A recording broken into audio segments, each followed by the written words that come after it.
Gospod Slavko, kako vidite čas, v katerem živimo?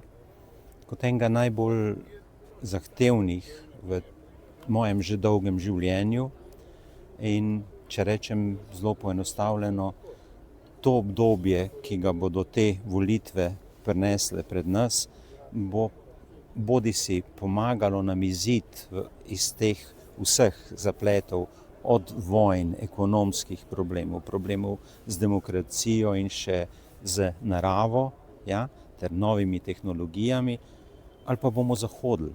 Torej, ali bomo shodili, ali pa zahodili. Torej, ni kjerkoli čas. In kaj se vam res zdi zelo pomembno podpreti tudi na teh volitvah? Ta kombinacija, ki jo nosi Levica in Vesna skupaj, se mi zdi, da je pomembna. Jaz priznam, da seveda ne edina, ampak zame zadosti pomembna, da midva danes govoriva v podporo tej opciji.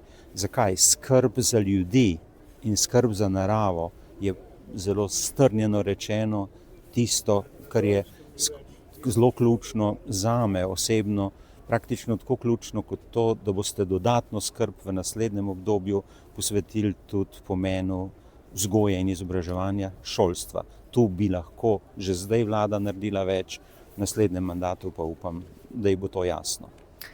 Bi mogoče kaj sporočili ljudem pred volitvami? Da ne smemo nasedati temu, da ni pomemben, kdo gre in a gremo na volitve. Mislim, da s celo kampanjo, ki je očitno namenjena blatenju, hočejo odvrniti čim več ljudi od volitev. Ne nasedajmo, gremo na volitve in glasujmo za levo sredino. Hvala lepa. Vam hvala. Pa veliko uspeha. Hvala. Ja.